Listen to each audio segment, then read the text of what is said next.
Kumbakonam பொதுமக்களே, Nirali paramedical கல்லூரியில் நடைபெறும் இலவச கண் பரிசோதனை முகாமில் தவறாமல் கலந்து கொள்ளுங்கள்.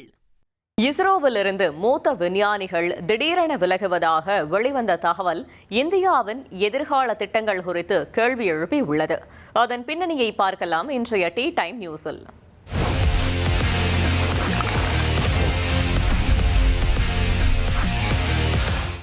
மிஸ்டர் அருண், சொல்லுங்க அரவிந்த்.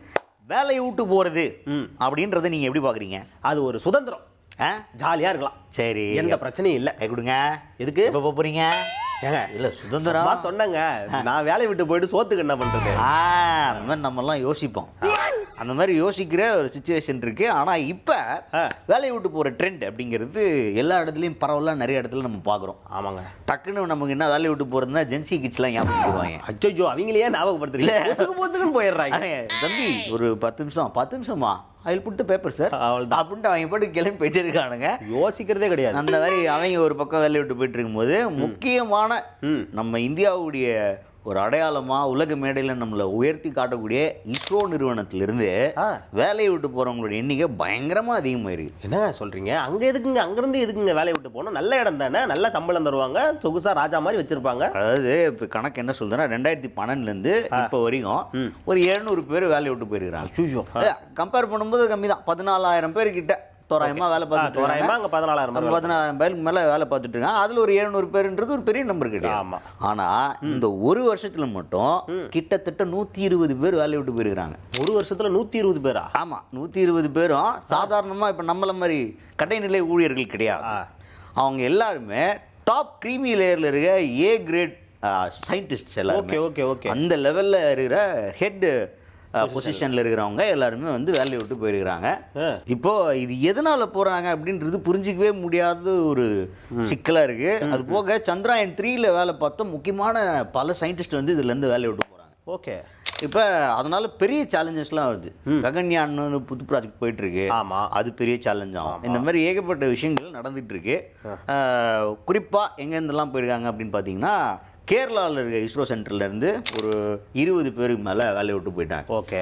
அதே மாதிரி பெங்களூரில் இருக்க UR ராவ் ஸ்பேஸ் சென்டர்லேருந்து ஒரு 80 பேர்கிட்ட வேலை 80 பேர். என்னங்க ஒரே இடத்துல இருந்து பெரிய லெவலில் போயிட்டாங்க. இது போக இதர பல சென்டர்ஸ்லாம் அங்கங்கே இயங்கிட்டு இருக்குல்ல, அங்கெல்லாம் ஒரு 20 பேர்கிட்ட வேலை போயிட்டாங்க. 120 பேர்கிட்ட வேலையை விட்டு போயிட்டாங்க. அதாவது நீங்க சொல்றத பார்த்தா எல்லாருமே அந்த கிரேட் ஏ அப்படின்ற எல்லாருமே டாப் லெவல் சயின்டிஸ்ட். இவங்க தான் வந்து ஒரு திட்டத்தை புதுசா உருவாக்குறாங்க அப்படின்னா அதுக்கான கட்டமைப்பு ஃபுல்லா இவங்க தான் போடுவாங்க. இப்போ ஃபியூச்சர் பிளான்ஸுமே இவங்களை வச்சு தான் பில்ட் பண்ணிருப்பாங்க. கண்டிப்பா. இப்போ இந்தியா வந்து அடுத்தடுத்த பிளான்ஸ் வச்சிருக்காங்கன்னா அந்த பிளான்ஸுக்கு எல்லாத்துக்குமே இவங்கள பேஸ் வச்சு தான், அடித்தளமா வச்சு தான் புதுசா திட்டங்கள் கொண்டு வருவாங்க. அதுதான் இப்போ எப்படி பெரிய பெரிய சேலஞ்சஸ் இருக்கும், எப்படி அதை அக்கம்ப்ளிஷ் பண்ண போறாங்கன்னு தெரியல. சரி, இப்படியே போயிட்டு இருந்தாங்கன்னா நிறைய பேர் போயிடுவாங்களே, இது எப்படி ரெஸ்ட்ரிக்ட் பண்றாங்களா? இப்போதைக்கு இவங்களை நிறுத்தி வைக்கணும். வேலை விட்டு போறது எதனால அப்படின்னு ரீசனை நம்ம அப்புறமா விசாரிச்சோம். முதல்ல போறாங்கல்ல, அவங்கள முதல்ல கேட்டு போட்டு நிறுத்துவோம் அப்படின்னு சொல்லிட்டு என்ன பண்ணிருக்காங்கன்னா வாலண்டரி ரிட்டையர்மெண்ட்லாம் நீ நினைச்சா மாதிரிலாம் கொடுக்க முடியாது அப்படின்னு ஒரு கட்டையை போட்டிருக்காங்க. அதுக்குன்னு சில வரம்பு முறைகள் இருக்கு. அதை நீங்க நினைக்கிற மாதிரி வாங்க முடியாதுன்னு சொல்லிட்டு இப்போதைக்கு அதுக்கு ரெஸ்ட்ரிக்ஷன்ஸ் போட்டு அதை தடுத்து நிறுத்திடுறாங்க. ஓகே. அதாவது எனக்கு நீங்கள் சொல்லும் போது தான் ஞாபகம் 2020 வந்து என்ன பண்ணியிருந்தாங்கன்னா அந்த இஸ்ரோ சயின்டிஸ்ட்லாம் இருக்காங்க இல்லையா, இவங்க வந்து அந்தந்த மையங்கள்ல இருக்கும்ல, அங்க இருக்கக்கூடிய தலைவர்கிட்டயே நீங்க வந்து நீங்க போயிடலாம் அப்படின்றது 2020 இருக்கக்கூடிய ஒரு கரெக்ட் திட்டம். அந்த மாதிரி கிடையாது. ஓகே. இப்போ உயர்மட்ட தலைமை கிட்ட கொண்டு போய் கொடுத்து அவங்க அப்ரூவல் கொடுத்தா மட்டும்தான் VRS செல்லும். ஓகே. அப்ப நாட்டாம டு பங்காளி நாட்டாம தான் முடிஞ்சு. ஒன் வே டிராஃபிக் தான். நீ நடுவில் எங்கேயுமே மெயில் போட்டு சார் நாளையிலேருந்து வரல அப்படின்னு மெயில் போட்டுலாம் போக முடியாது. வீட்டுக்கு வந்து பிடிச்சிட்டு வந்துருவாங்க. அதுதான் அந்த மாதிரி ரெஸ்ட்ரிக்ஷன்ஸ் போட்டிருக்காங்க. ஸோ இப்போதைக்கு வேலையை விட்டு போகிறத தடுக்கிறதுக்கான நடவடிக்கையாக தான் இது இருக்குது. ஏன் போகிறாங்க, என்ன ப்ரெஷர் காரணமாக இந்த மாதிரி ஒரு சூழல் இருக்குது அப்படிங்கிறத இனிமேல் தான் அனலைஸ் பண்ணி கண்டுபிடிக்க போகிறாங்க. புரியுது.